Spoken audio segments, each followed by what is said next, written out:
Assalamualaikum warahmatullahi wabarakatuh. Alhamdulillahilladzi arsala rasulahu bil huda wa dinil haqq liyudhhirahu 'ala dini kullih wa kafa billahi syahida. Asyhadu an la ilaha illallah wahdahu la syarika lahu wa asyhadu anna Muhammadan abduhu wa rasuluh. Allahumma shalli ala sayyidina Muhammad wa ala ali sayyidina Muhammad. Pemirsa yang dirahmati Allah Subhanahu wa taala, alhamdulillah kita bisa bertemu kembali dalam kajian kita. Mudah-mudahan kajian kita senantiasa mendapatkan keberkahan, kemanfaatan, mendapatkan ridha dari Allah Subhanahu wa taala. Apa yang kita lakukan senantiasa mendatangkan keberkahan, tentunya menjadi ladang sebagai amal soleh untuk kita semuanya. Amin ya rabbal alamin. Pada kesempatan ini kita akan membahas tentang hikmah diturunkannya Al-Quran secara bertahap. Tentu kita tahu, semuanya kita memahami bahwasanya Al-Quran diturunkan secara berangsur-angsur atau bertahap. Tentu ada tujuan atau ada beberapa alasan, ada sebab atau hikmah yang terkandung di dalamnya. Kenapa kemudian Al-Quran ini diturunkan tidak secara sekaligus, tapi bertahap atau secara berangsur-angsur. Ya, Al-Quran diturunkan secara tepatnya yaitu dalam jangka waktu 23 tahun ya, atau 22 tahun lebih. Kalau kita hitung secara akurasi, ini 22 tahun, 2 bulan, 22 hari, di mana Rasulullah mendapatkan wahyu. Yang pertama ini beliau di usia yang ke-40 tahun.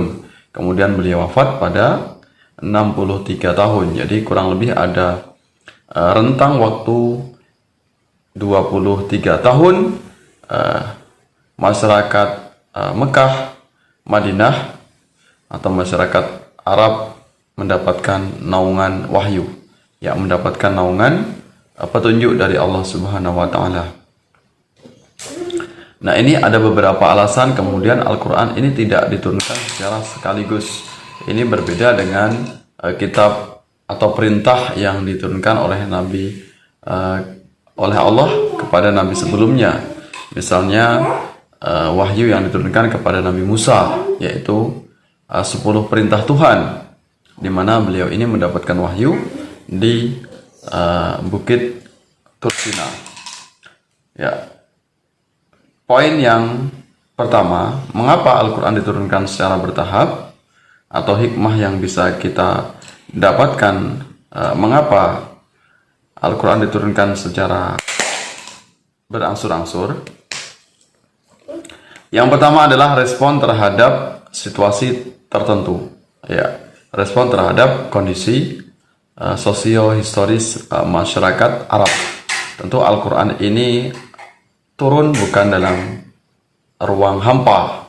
Tentu ada sebab musabab ayat Al-Quran ini turun, atau kalau kita pahami ini ada banyak Al-Quran yang mengandung asbab nuzul, jadi ada sosio historisnya, walaupun tentu tidak seluruh Al-Quran ini ada asbabun nuzul, ya, tapi kondisi sosial politik, kondisi sosial ekonomi, bagaimana masyarakat Arab ini juga berpengaruh terhadap respon ayat-ayat Al-Quran, di mana Al-Quran ini sebagai problem solving, ya, sebagai jalan keluar atau jalan penyelesaian setiap permasalahan yang dihadapi oleh masyarakat Arab di masa itu, baik dalam konteks secara mikro atau dalam ruang lingkup yang kecil, maupun dalam konteks secara makro atau secara global, ya. Jadi respon terhadap situasi kondisi masyarakat Arab yang tentunya dalam rentang waktu, dalam keadaan, tempat, atau situasi yang berbeda-beda, sehingga kemudian Al-Quran meresponnya juga dalam suasana dengan gaya bahasa yang berbeda setiap diturunkannya.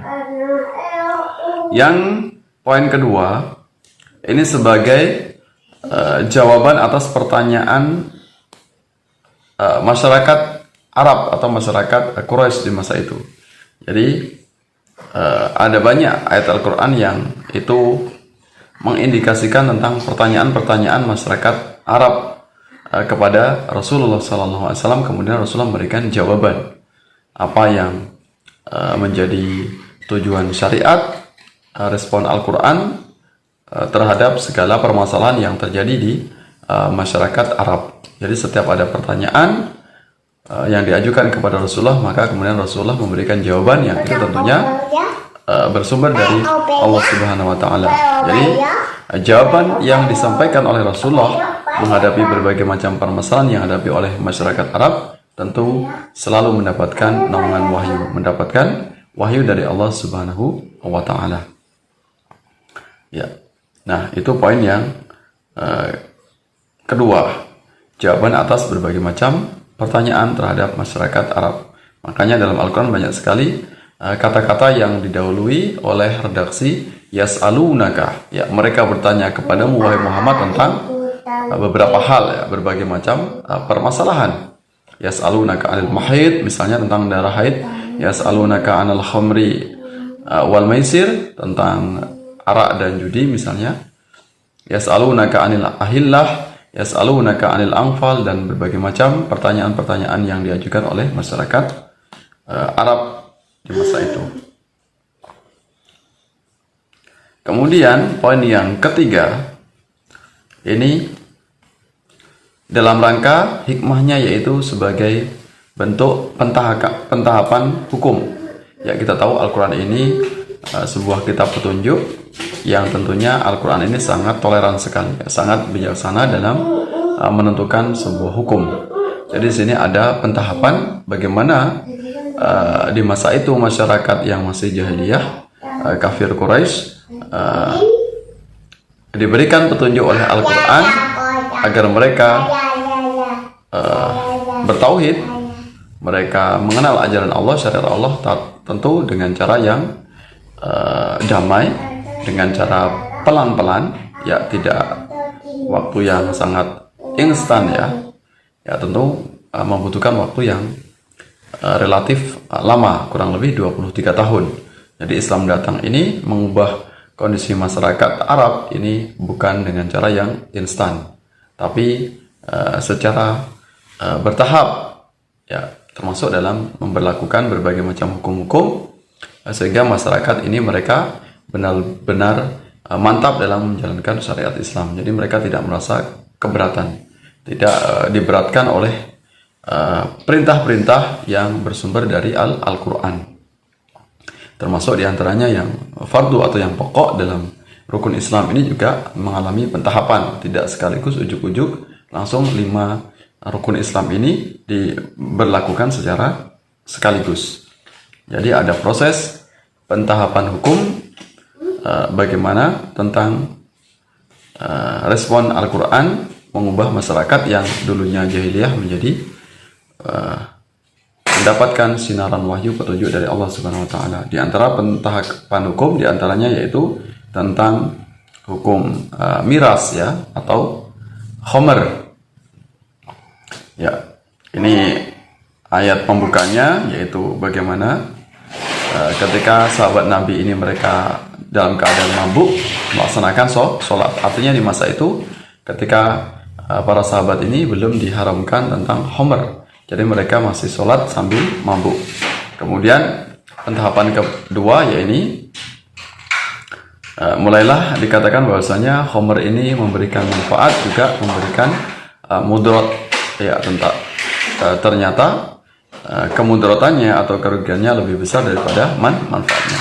Kemudian yang finalnya, ayat yang terakhir, kemudian khomer ini divonis sebagai benda yang haram, ya, minuman yang dilarang dalam ajaran Islam, ya, termasuk perbuatan setan. Nah, ini salah satu contoh bagaimana bijaksananya Al-Quran dalam mengubah kondisi masyarakat Arab jahiliyah menjadi mendapatkan sinaran wahyu Al-Quran.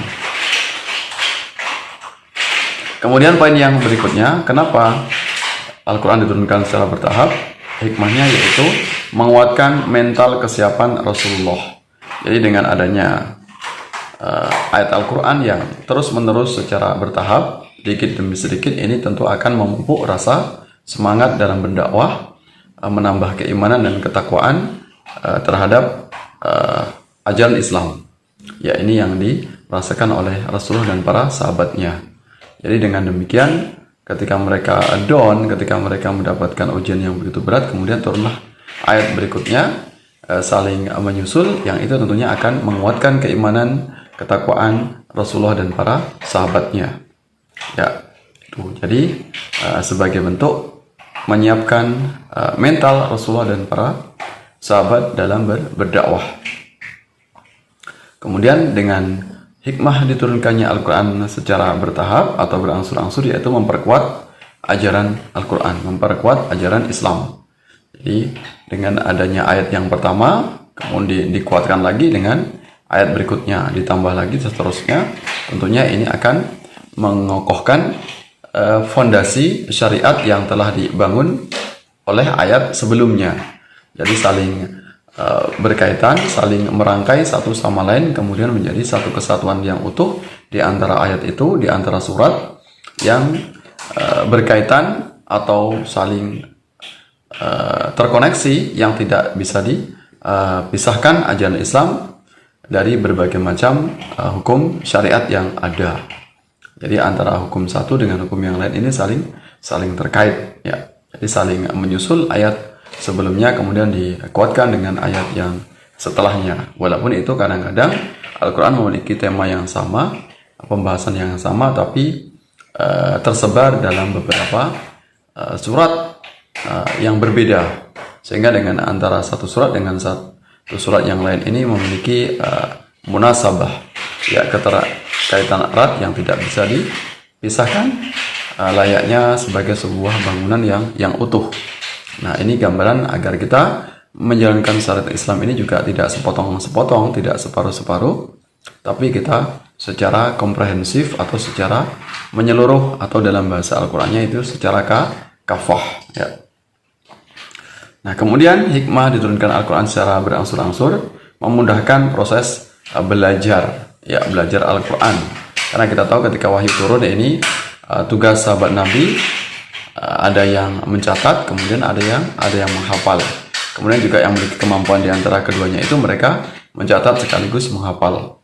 Tentu proses menghafal ini sangat sulit jika ternyata Al-Quran diturunkan secara sekaligus. Nah, disinilah ada proses tarbiyah atau pendidikan kepada para sahabat umat Islam di masa itu, sehingga mereka mudah dalam merespon ajaran Islam, tidak merasa keberatan karena satu ayat, dua ayat yang turun secara dikit demi sedikit ini mereka mampu untuk dihafalkan, kemudian ditulis, kemudian mereka amalkan dalam kehidupan sehari-hari.